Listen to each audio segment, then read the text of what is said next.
Hello my dear friends, you're on the Military Summary channel. In this short video we're going to discuss the most important events that took place in Ukraine and in the world during the previous night of the local time. And probably the most important updates are not connected with the situation on the ground. The first important update is that Joe Biden, the current president of the United States of America, is going to visit Israel. Currently, the local authorities, local sources managed to make a photo and video of a big traffic, big amount of United States cars. Probably this is security, who is trying currently to make a secure visit of the President of the United States of America. So tomorrow on the 18th of October, the President of the United States of America is going to visit Israel, and this is going to be a very probably interesting day. Another interesting update is coming from Russia. Meanwhile, the President of the United States of America is planning his visit in Israel. The President of Russian Federation are moving to China, and he has already arrived in and to Beijing, and currently he is going to have meeting with the comrade Xi Jinping. They are going to discuss obviously a lot of questions, and the most important questions they're going to discuss are going to be the questions regarding the situation in Israel. And we understand the Xi Jinping and Mr. Putin are going to support the Muslim countries and Gaza, and will try and to will ask require to recognize this country as the separate state. Now we are moving to the situation on the ground, because we have also a lot of updates. Zelensky understands that currently the entire media focus moved from Ukraine to Israel, and he needs to show something. He needs to show results. He needs to prove his Western investors that he can, that he's still a very reliable asset, and that he still can bring some results. And this night, the Ukrainian forces launched a very powerful FPV drone attack against the Russian positions on the Russian bank of Dnieper River.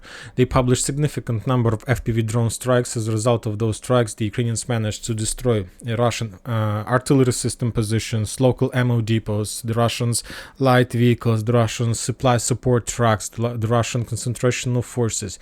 So this is, it's not the real offensive operation. This is not the beginning of landing operation, but this is the part of beginning of landing operation, because before making any landing, obviously the Ukrainians first need to prepare the territory. They need to suppress the Russian forces, they need to destroy the Russian positions, they need to destroy everything, and only after that they can start any attack. Currently the Ukrainians are trying to make the same as the Russians did in Avdiivka. First of all, they launched artillery preparation, and after that the Russians launched the operation on the ground.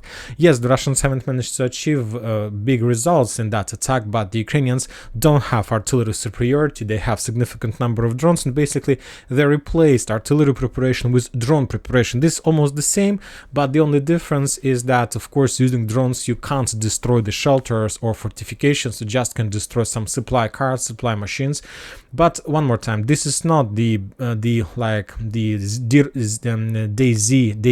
probably of operation. This is something like preparation before day D, when the Ukrainians will start landing. Now they just need to suppress everything they can suppress with FPV drones. Obviously, maybe even today we're going to see the HIMARS strikes from the Ukrainian side with the purpose to destroy the long-range Russian artillery systems, and after that the Ukrainians will launch landing operation. And based on the geolocations of strikes, as you can see, the most of the strikes took place right in front of Kherson, and this is a very smart decision from the Ukrainian side. Before that day, the Ukrainians were trying to concentrate forces in the vicinity of Novokakhovka, and the Ukrainians concentrating forces in the cities like Lvov, Berislav, and many other the cities in front of Novokakhovka and Kazachий Lager on the Russian side. But those were very small cities, very small villages, and the Russians, furthermore, the Ukrainians announced about evacuation of those cities. So basically the Russians were bombing and shelling those cities with FA-500, FA-1500, and the Ukrainians had significant losses, and basically the Ukrainians were forced to change their plan, and they took a decision to concentrate their forces, the Marine brigades, as we discussed in the past, of 35th, 36th, 37th and 38th Brigade in Kherson, the city with population. And we know that the Russians are not military criminals. They're not like Israeli forces who bombing Gaza with very powerful bombs. The Russians are not going to bomb Kherson with population. Of course, they're not criminals one more time. So that's why the Ukrainians use this situation and try to concentrate forces in Kherson. And currently, based on the configuration of strikes, configuration of Ukrainian FPV drone strikes, we see at least 4 directions of possible Ukrainian attack. The first attack is going to take place obviously along Antonov Bridge in direction of Oleshki. The second attack obviously is going to take place from Pridniprovsk in direction of the city like Pyschanovka and Poima. Furthermore, I'll remind you that the Ukrainians have already established a small foothold in this area that the Russians yet haven't managed to destroy and or force the Ukrainians to step back, so they have some presence here. The second direction of Ukrainian attack is going to take place on the south of Kherson in direction of the cities like Kardashinka. And fourth direction of Ukrainian attack is going to take place somewhere in direction of Pidlesne. So these 4 cities, these 4 arrows are the main directions of possible Ukrainian attack in the very near future, and they need to do this as fast as possible because they understand that soon United States of America will completely change their focus and nobody is going to take a look at Ukraine at all. They need to start doing something or they will lose this war. Zelensky understand this well. The Russians published the video how they managed to discover the Ukrainian artillery positions M777 howitzer somewhere behind Kherson, and as a result of Lancet strike that artillery system was destroyed. So during the previous night, as you can see, we haven't received a lot of geolocations from the Russians, but anyway, the geolocations we have are enough to see the real situation and the current situation on this front line. Now we're moving to Zaporizhzhia area, and there are updates are coming from the western fortifications of Verbova. If you remember, as a result of clashes in this direction that took place during the previous few days, the Russians managed to return control over the trenches on the west-northern part of Verbova, and currently the Ukrainians during the previous night tried to return those trenches back using at forces that they managed to concentrate. The Ukrainians made few attacks with a 20-30 soldiers group. There were few groups of 20-30 soldiers, but all attacks were repelled by the Russians, and the Ukrainians currently haven't managed to return control over this territory.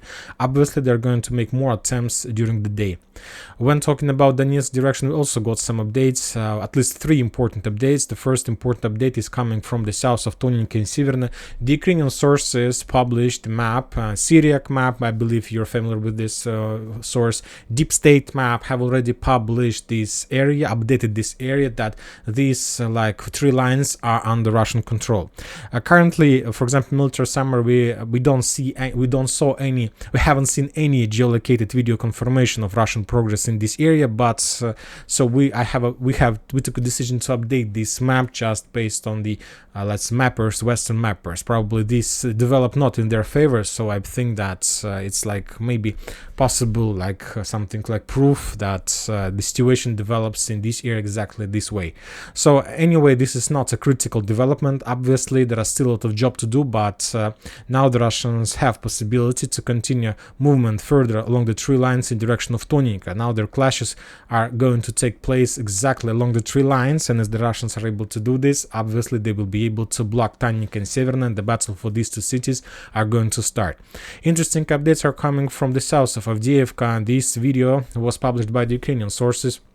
The author of this video claims that on this video we can see the results of bombings and FPV drone bombings and droppings of different types of grenades on Russian positions along the railways on the south of Avdiivka, along the road and along the railways. So basically, this video was provided by the Ukrainian sources, and this video confirms that as a result of counter-offensive operation and attack that Russian took place on the 10th, 11th, 12th, and 13th of October, the Russians managed to force the Ukrainians to step back from Donetsk ring road and to force the Ukrainians to step back on top from the railways in this area. So this is the progress and this is the situation. So as I understand, based on the Ukrainian sources, based on the Ukrainian video that was published first of all by the Ukrainian OSINT sources, as I understand, as a result of clashes and first days of Russian offensive operation in direction of Avdiivka, the Russians managed to establish control over this cloud, and before the next video we will update this territory according to information we have.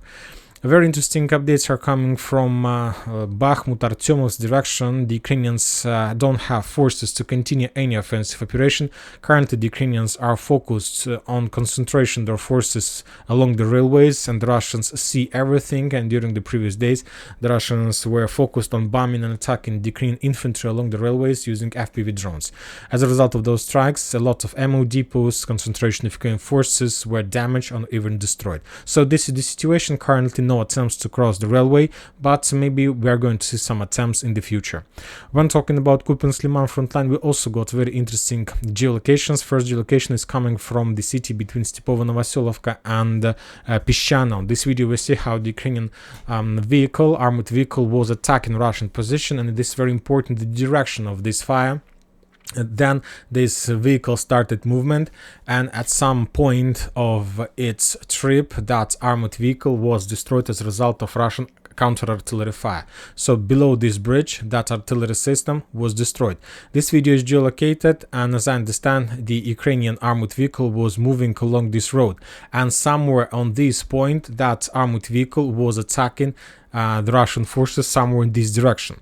So very interesting video. From one side it confirms nothing, but from the other side the direction of attack, the Russian fire control, shows that probably today the Russians launched offensive operation in direction of Ivanovka, another attempt, and maybe today we're going to receive more updates and geolocations from this area. So based on the video we got, probably the Russians tried to establish control or penetrate Ukraine defense belt in this area, and for these purposes the Russians have established fire control over the main supply intersection of roads I'm talking about this territory. So this area is under complete control, and everything that the Ukrainians try to send using this intersection of road, everything is under very heavy fire, and the Ukrainians do have losses. We saw that on the video.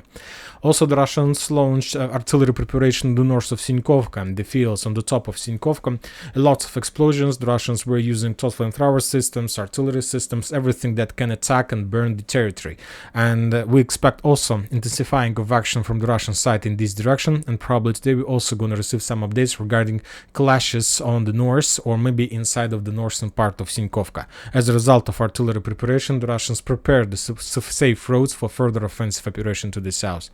And that's it for this short video. Military Summary channel reminds we condemn any violence in the world. Thank you for watching. Subscribe to my channel, put your likes to my Patreon, and have a good day. Bye bye.